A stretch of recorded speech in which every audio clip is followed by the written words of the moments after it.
1 Pedro 3.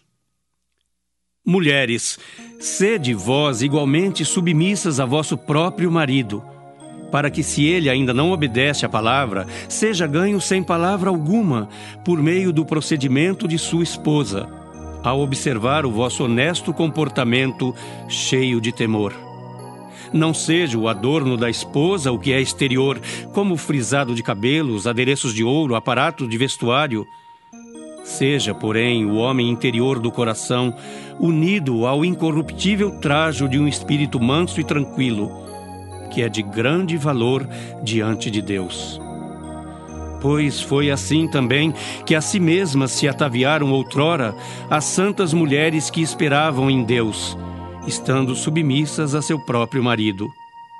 Como fazia Sara, que obedeceu a Abraão, chamando-lhe Senhor, da qual vós vos tornastes filhas, praticando o bem e não temendo perturbação alguma. Maridos, vós igualmente vivei a vida comum do lar com discernimento, e tendo consideração para com a vossa mulher como parte mais frágil.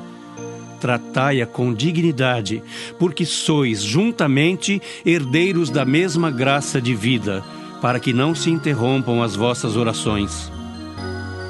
Finalmente, sede todos de igual ânimo, compadecidos, fraternalmente amigos, misericordiosos, humildes, não pagando mal por mal ou injúria por injúria.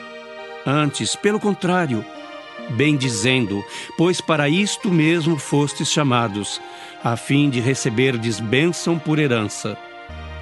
Pois quem quer amar a vida e ver dias felizes, refreie a língua do mal e evite que os seus lábios falem dolosamente. Aparte-se do mal, pratique o que é bom, busque a paz e empenhe-se por alcançá-la. Porque os olhos do Senhor repousam sobre os justos, e os seus ouvidos estão abertos às suas súplicas. Mas o rosto do Senhor está contra aqueles que praticam males. Ora, quem é que vos há de maltratar se fordes zelosos do que é bom? Mas ainda que venhais a sofrer por causa da justiça, bem-aventurados sois. Não vos amedronteis, portanto, com as suas ameaças, nem fiqueis alarmados. Antes, santificai a Cristo como Senhor em vosso coração, estando sempre preparados para responder a todo aquele que vos pedir razão da esperança que há em vós. Fazendo-o, todavia, com mansidão e temor, com boa consciência, de modo que naquilo em que falam contra vós outros, fiquem envergonhados os que difamam o vosso bom procedimento em Cristo. Porque se for da vontade de Deus, é melhor que sofrais por praticardes o que é bom do que praticando o mal. Pois também Cristo morreu uma única vez pelos pecados, o justo pelos injustos, para conduzir-vos a Deus. Morto sim na carne, mas vivificado no Espírito, no qual também foi e pregou aos espíritos em prisão, os quais, noutro tempo, foram desobedientes, quando a longanimidade de Deus aguardava nos dias de Noé, enquanto se preparava a arca, na qual poucos, a saber, 8 pessoas foram salvos através da água, a qual, figurando o batismo, agora também vos salva, não sendo a remoção da imundícia da carne, mas a indagação de uma boa consciência para com Deus, por meio da ressurreição de Jesus Cristo, o qual, depois de ir para o céu, está à destra de Deus, ficando-lhe subordinados anjos e potestades e poderes. 1 Pedro 4. Ora, tendo Cristo sofrido na carne, armai-vos também vós do mesmo pensamento. Pois aquele que sofreu na carne deixou o pecado, para que no tempo que vos resta na carne, já não vivais de acordo com as paixões dos homens, mas segundo a vontade de Deus. Porque basta o tempo decorrido para terdes executado a vontade dos gentios, tendo andado em dissoluções, concupiscências, borracheiras, orgias, bebedices e em detestáveis idolatrias. Por isso, difamando-vos, estranham que não concorrais com eles ao mesmo excesso de devassidão, os quais hão de prestar contas àquele que é competente para julgar vivos e mortos. Pois para este fim foi o Evangelho pregado também a mortos, para que mesmo julgados na carne segundo os homens, vivam no Espírito segundo Deus. Ora, o fim de todas as coisas está próximo. Sede, portanto, criteriosos e sóbrios, a bem das vossas orações. Acima de tudo, porém, tende amor intenso uns para com os outros, porque o amor cobre multidão de pecados. Sede mutuamente hospitaleiros sem murmuração. Servi uns aos outros, cada um conforme o dom que recebeu, como bons despenseiros da multiforme graça de Deus. Se alguém fala, fale de acordo com os oráculos de Deus. Se alguém serve, faça-o na força que Deus supre, para que em todas as coisas seja Deus glorificado por meio de Jesus Cristo, a quem pertence a glória e o domínio pelos séculos dos séculos. Amém.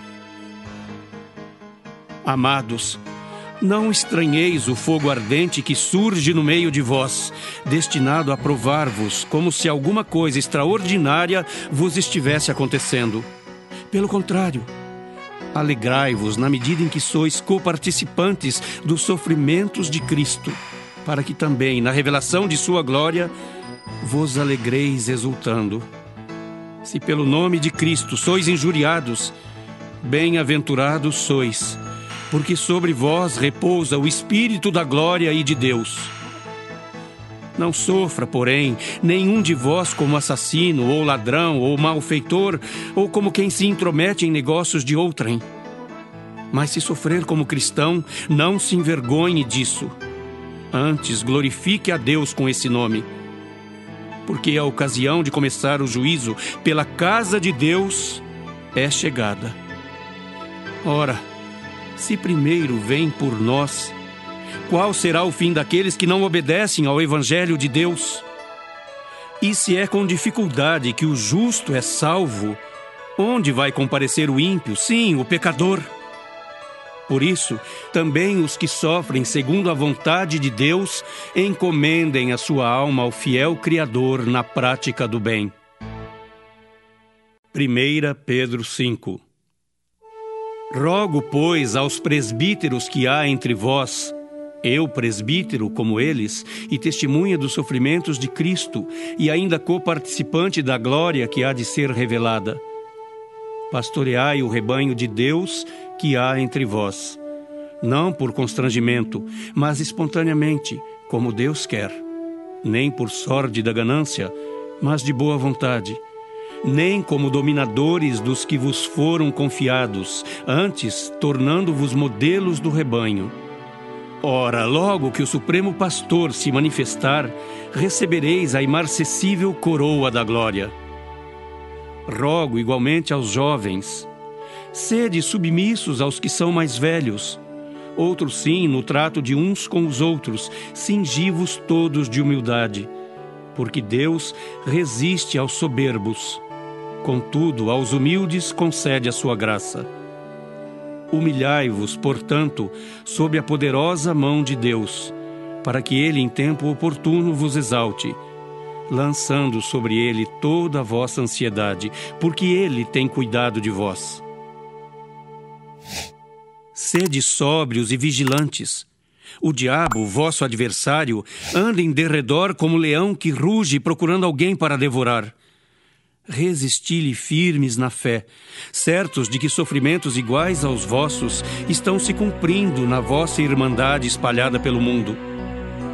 Ora, o Deus de toda a graça, que em Cristo vos chamou à sua eterna glória, depois de terdes sofrido por um pouco, Ele mesmo vos há de aperfeiçoar, firmar, fortificar e fundamentar. A Ele seja o domínio pelos séculos dos séculos. Amém. Por meio de Silvano, que para vós outros é fiel irmão, como também o considero, vos escrevo resumidamente, exortando e testificando de novo que esta é a genuína graça de Deus. Nela estai firmes. Aquela que se encontra em Babilônia, também eleita, vos saúda, como igualmente meu filho Marcos. Saudai-vos uns aos outros com ósculo de amor. Paz a todos vós que vos achais em Cristo.